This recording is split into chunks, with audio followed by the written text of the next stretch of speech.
All right, welcome to the morning video. I haven't done one of these in a while. I used to do a morning, lunchtime, and a after work video, 3 videos a day when I was going for my JNCI ESP, but I can take it slower. This will probably only be a half an hour, hopefully.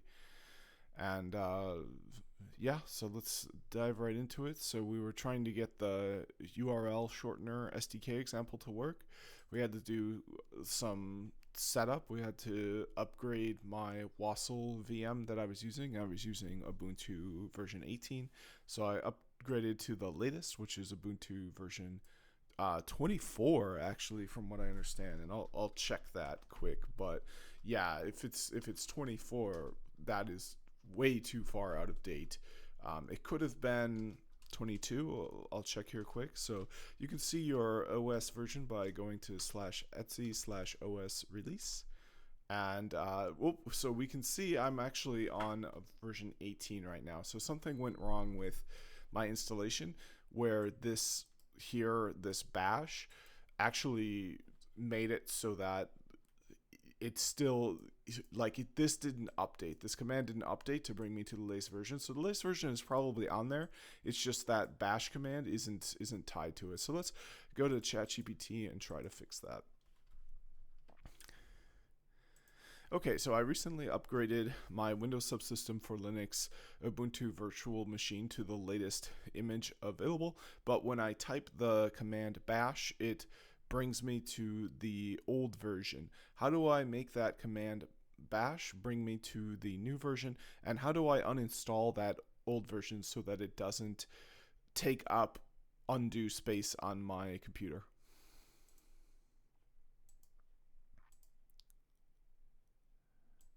It sounds like you've successfully upgraded your Windows subsystem for Linux, WSL, Ubuntu instance but are encountering an issue where the bash command still launches an older version of Ubuntu. This can happen if multiple Linux distributions or versions are installed under WSL setup. Here's how you can address both: setting the default version for the bash command to the new version and removing the old version to free up space. Set the new version as default. Open PowerShell or command prompt as administrator and run the following command to list all installed Linux distributions. This will show you all the installed distributions and their versions. Note the name of the new Ubuntu version you want to set as default. Set the new version as default. Use the following command, replacing new Ubuntu name with the actual name of the new Ubuntu distribution you noted in the previous step. This command will set the new version as the default for WSL, so running bash from command prompt or PowerShell will now bring you into the new Ubuntu shell.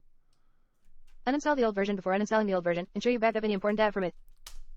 Once you're ready to remove the old version, identify the old version name. If you haven't already, list all installed distributions with the command from the first step to find the name of the old version.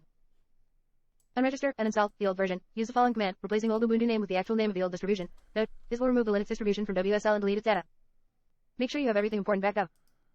Verify removal. List all installed distributions again with WSL list for both to ensure the old version has been removed. Additional tips: if you frequently switch between distributions, consider using the WSLD distribution name command to launch a specific distribution regardless of the default. For managing WSL versions and settings, the WSL help command provides a comprehensive list of commands and options. This process should realign the bash command to open your newly updated Ubuntu version by default and remove the old version to free up space on your computer. Okay, so look at this. Totally upgraded, perfect. And you can see it actually even saved my files. So that's wonderful. I don't have the old one there anymore.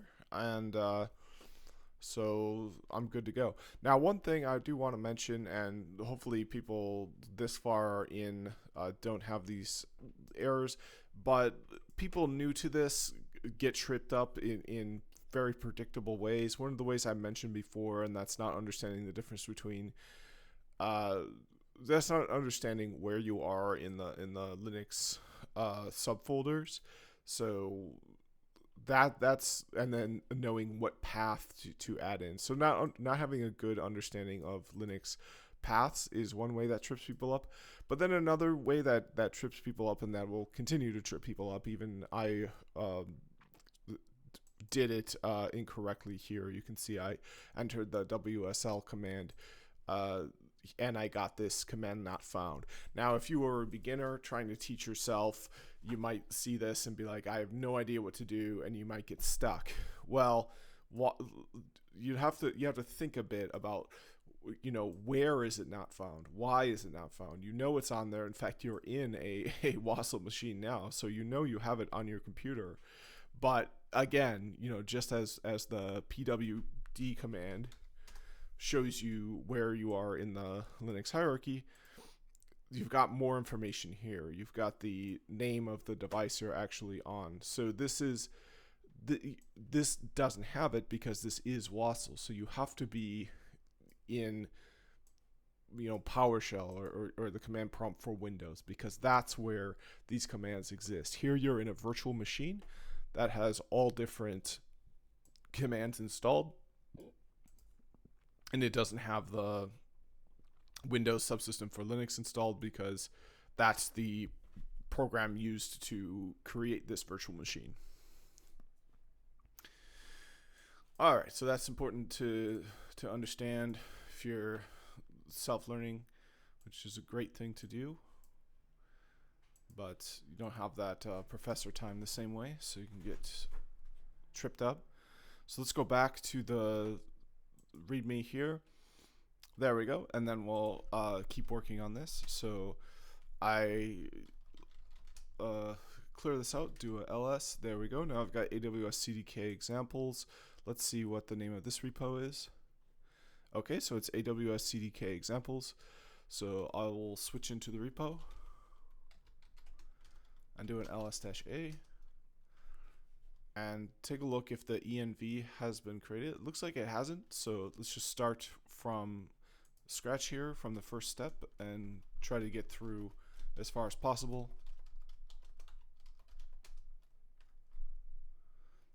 Okay, so it looks like a lot of things are kind of set back to regular. It was nice to save that file there, that repository there that I had pulled down, but it didn't save everything. Now this is a GitHub repository, so I'm going to do a git status. You can see I don't have any changes here, but what I'd like to do is pull down to make sure that I have the latest repo. Yeah, and we can see actually something did change, so that's good to get the change that they have. They have a new branch here that they're using for development. So now I have the complete latest version of the repo. All right, so I'm going to run this command again here, even though I don't know it's going to fail, and it'll give me the missing package. So I'll install that now, and I'm going to need sudo. It's kind of a convoluted way to say that, but it's pretty clear. Permission denied. In Linux, that just means you can add the sudo command to elevate your permissions. It means your permissions are not high enough and you need to elevate them with the sudo command. So it looks like I added an extra S there, so I will delete that. That's another thing that trips up people a lot, kind of, especially people new to this sort of thing. You really have to enter in the right commands, and it's sometimes very hard to see small differences. So this is Python 3.10.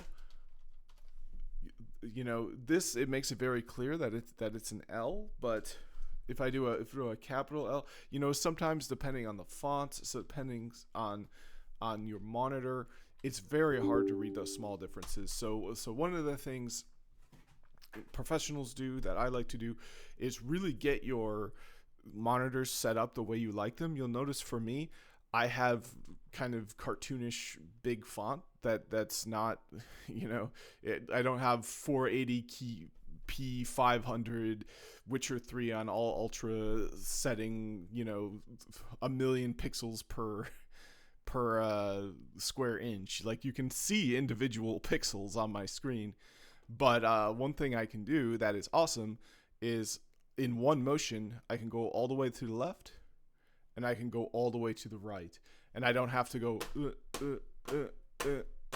and I love that. That really works for me. So, and then we can see, this big cartoonish text.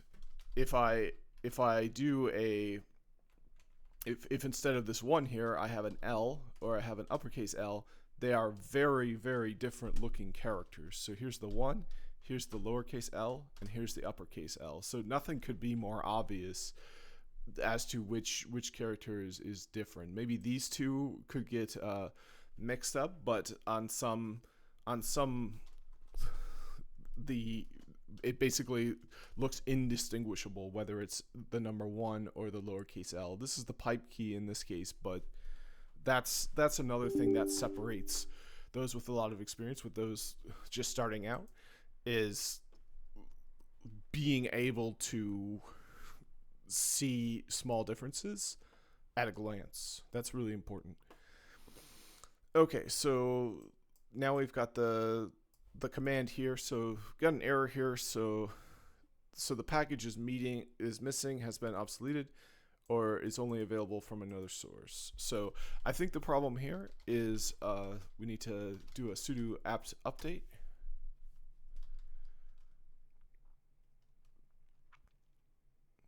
Now the latest version of Python is Python 12 as far as I know. So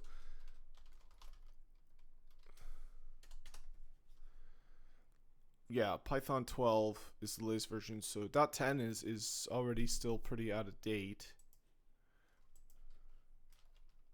It looks like some packages can be upgraded. So I'm going to do that as well. This is kind of a fresh installation. So,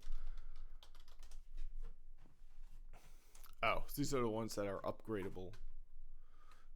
You know what? I think it's fine. I just want to move on with this. As I said, I want to keep this under half an hour.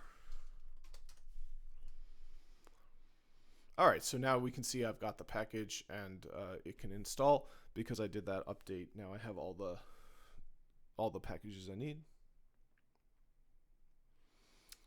All right, so now I can do that command to create it. And it works, so now I can activate it.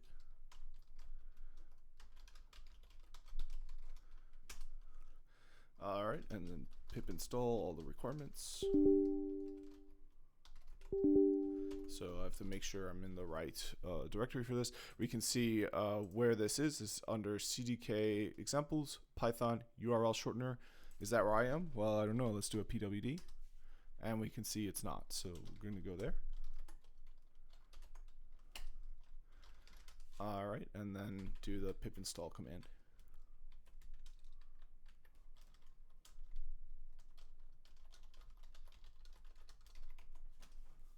And now it auto completes because the file exists in this folder.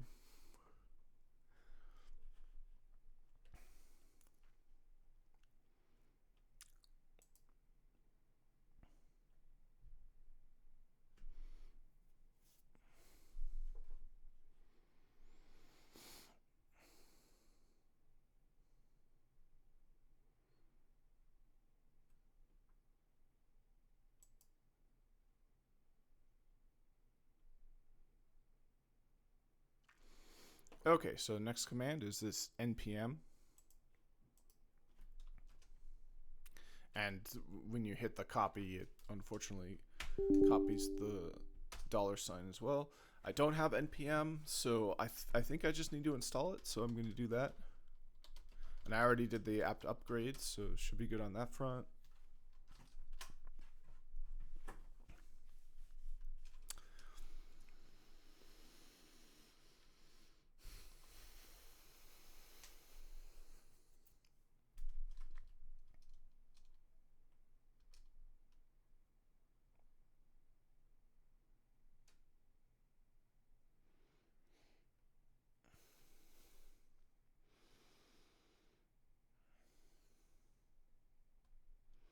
All right, this is taking a while.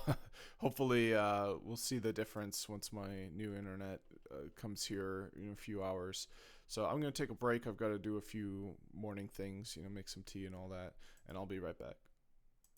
All right, I'm back. So hopefully my dying internet connection was able to finish this, and it didn't just completely give out. Nope, so it looks good there. So on to the next step. So this is shared infrastructure. Oh, you know what? The next step is to actually run the command now that I have the application installed. There we go. Now we've got permissions errors. So that usually means sudo.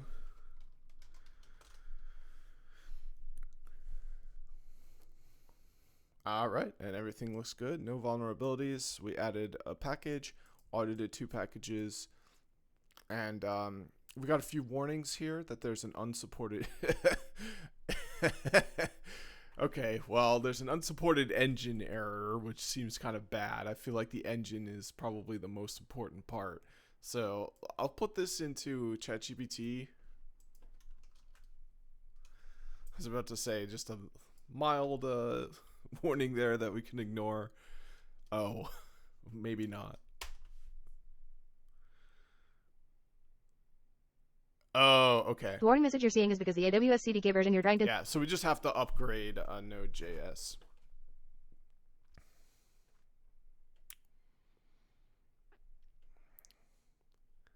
All right, so let's see if I got NVM installed. And I don't, so we're going to have to install it. We can use curl or wget. Let's use curl. This is, from what I understand, a pretty insecure way of installing things, but it's just my... if this is insecure, wait until I set up Skyrim VR. Okay, so don't have NVM still.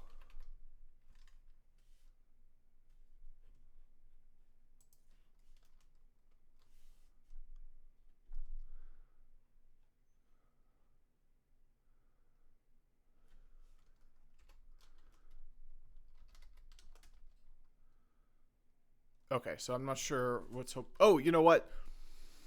It says it right here. You have to restart your terminal session.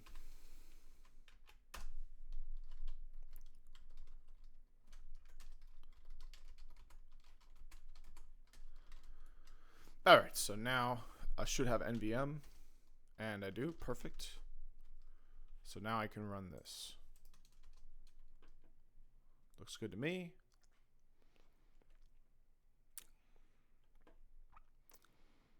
All right, and then I have to switch it over to it. Perfect. And I have to reinstall the whole everything. So verify the versions. So Node is at perfect. There's that perfect. I'll reinstall it. I'll do that. And then while that's reinstalling, I'll ask ChatGPT another question. So I'm worried about preserving available space on my PC. Will the older version of Node take up a lot of space? And if so, how can I remove it?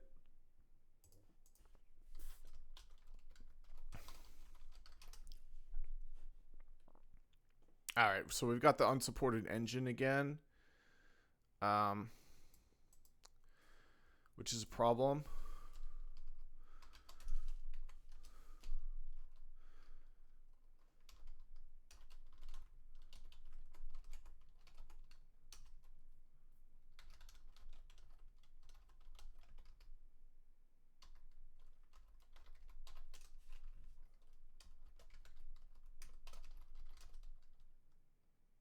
All right, still the unsupported engine.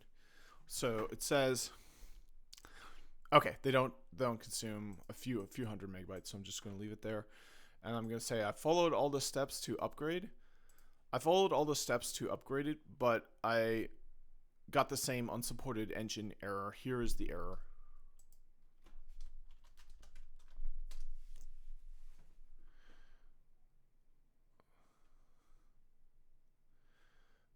Yeah, so we can see it's still getting that even though I followed all the steps. Yeah. Sudo node-v. Let's see what that says. Yeah, okay.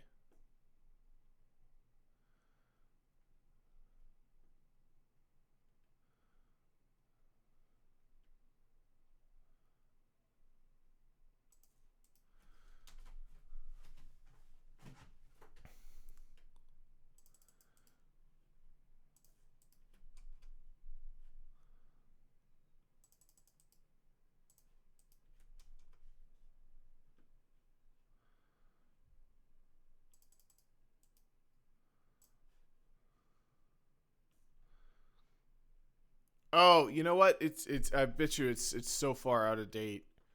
ChatGPT is showing a very far out of date version here. So what do I need to do?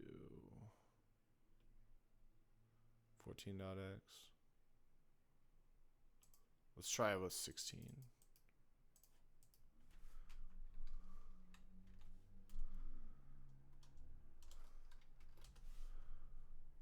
Still a deprecation.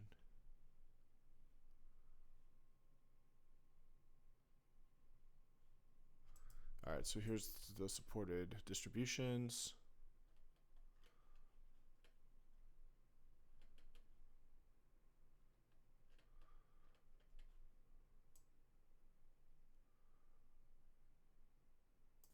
Oh, yeah, we're up to 21. All right, let's do 21.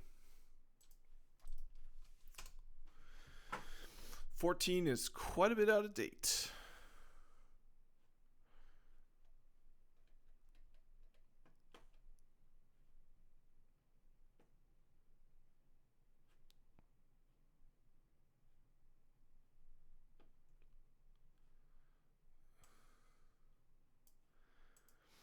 Okay, and we got an error code here. I did not use sudo, so I'm gonna do a sudo.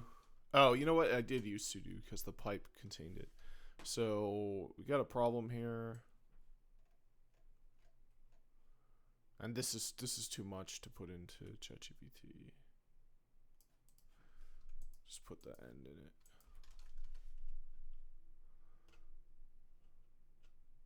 Package conflict.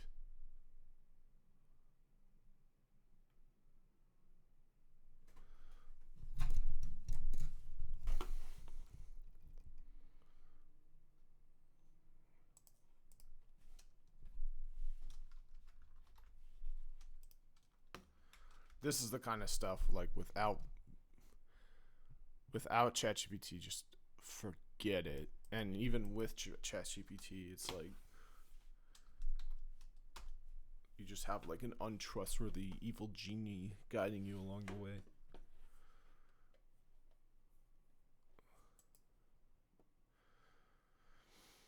All right, now we need to remove the conflicting package. Only if this doesn't resolve the problem though. So before moving on to this next part, I'm going to try the prior command again. So this is the command I just run. So here's the command I ran. Oh yeah, this is the one I just ran. So yeah, let's try this one. And there's an extra. Yeah, there needs to be a space there. And I don't know what this dash is for. Oh, you know what? I think I do know what that is for. I think it represents the standard input.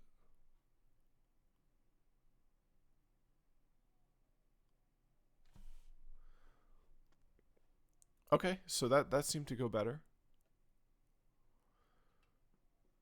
Okay, so now the conflicting package has been removed. So let's try updating node now. So we've got another problem here. Oh, it's not a problem. It's just there's extra stuff not being used. So I'll keep my system clean and delete it. It only frees up 4.3 megabytes of disk space, which, I mean, that's not nothing. And as I said, I'm planning to set up on my Quest 1 Skyrim VR with as many mods as I can find. So I probably need some disk space. All right, next command. And play it for the very first time. Ah, perfect. So it's already at the latest version, 21.7.0. Let's verify it with this final command.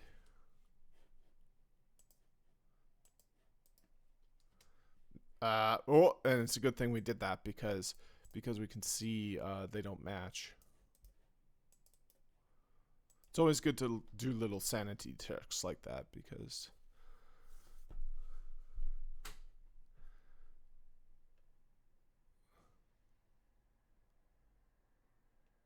right. I think it needs to be the use, right? NVM use.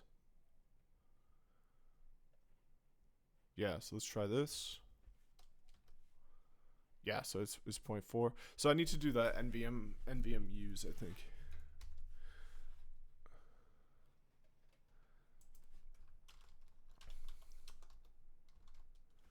Yeah, so we should be able to look at the yeah, so if we do this, or there's a list command, I think.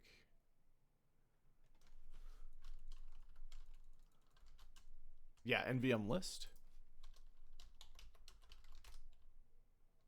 Oh, lots of different choices.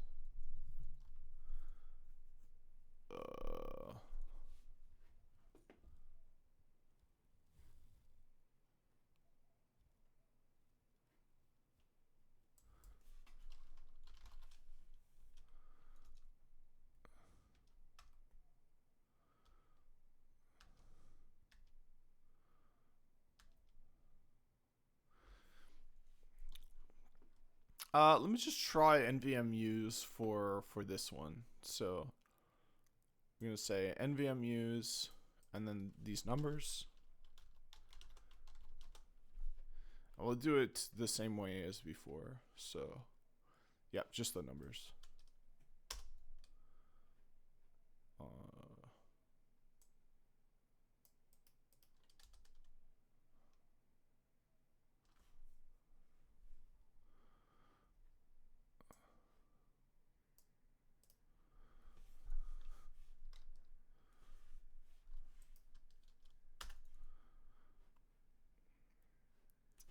oh, it looks like I've got it plugged in there incorrectly. So this is 21.7.1. There we go. Okay, that should be good. So let's go back to the instructions here, and this is the big command.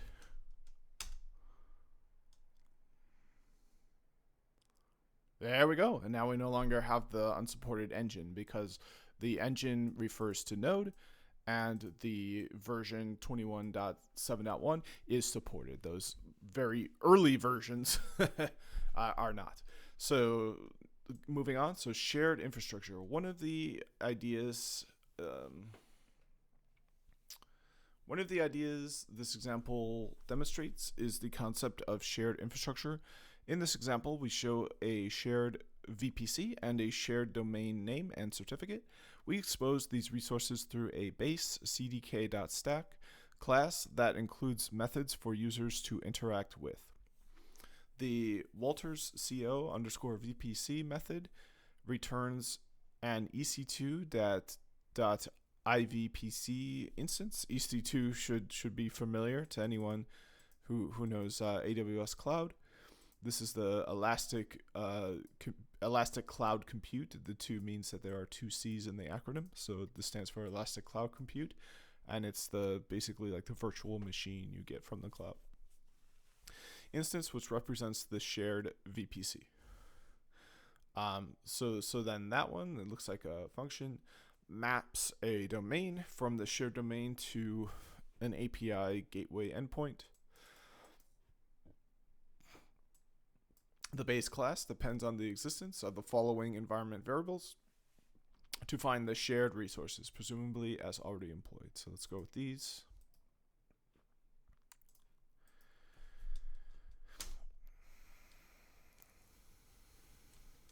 Oh, so it looks like entering them in this way is going to be problematic, so I'll just do them one by one.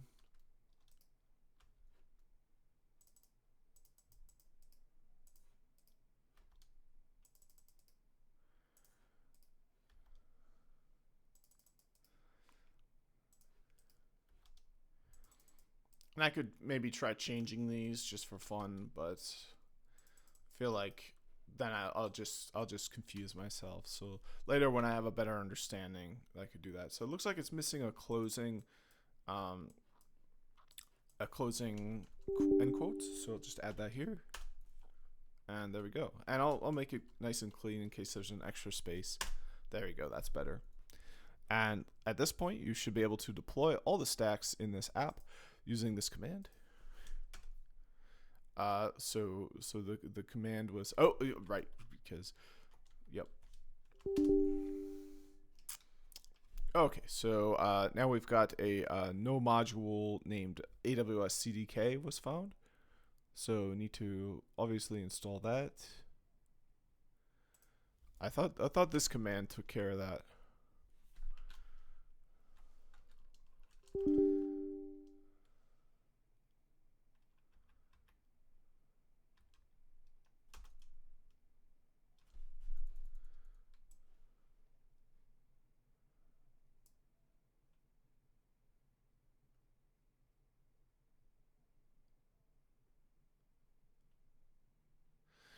Oh, okay. So it should work with that. It's just now it's too new of a version instead of such an old version. So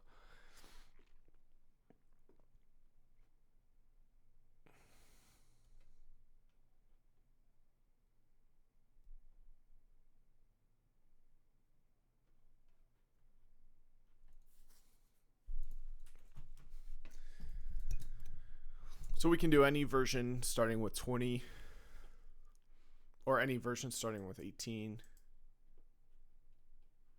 I think before I was doing 14.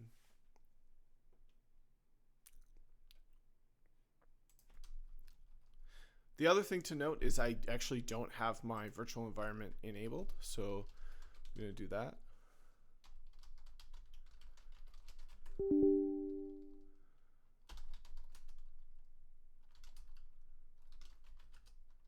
And not only that, it looks like I actually don't even have it created.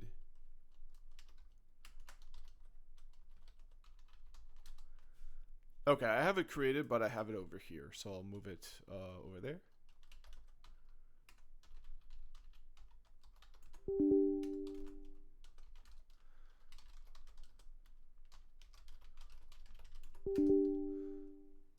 All right, so now that was a key missing piece of the puzzle, I think. So yeah, I don't even have any of my requirements. So I'll do this command again, make sure I've got everything. Oh, I don't even have this anymore.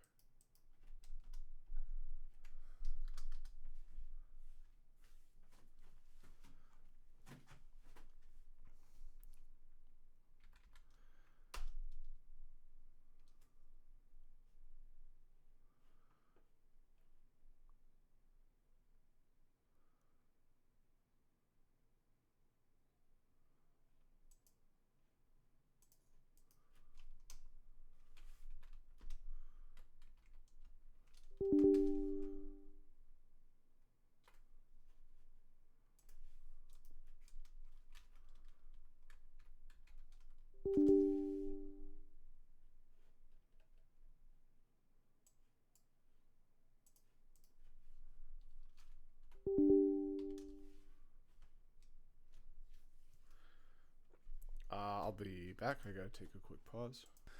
All right, I'm back. I gotta wrap things up here. So we'll do this deploy command one more time. Aha! So, yeah, it looks like it's now successful. We have a warning here that now I upgraded it to a version that's too new, but it appears to be. Oh no, we have it right here. Okay, so yeah, no credentials have been configured. Need to perform account. That's fair.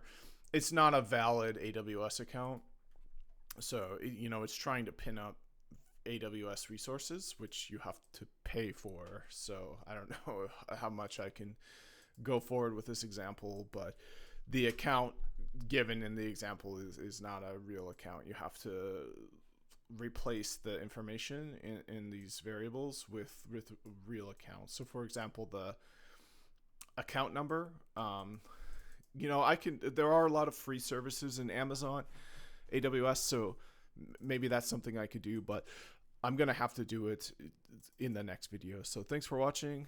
Let's take a quick look at the output here. So yeah, here's the big thing: credentials error. No credentials exist for that actual account. So we need to configure credentials, but we won't have a valid access key ID or key because it's not a real account. All right, so thanks for watching and see you in the next one.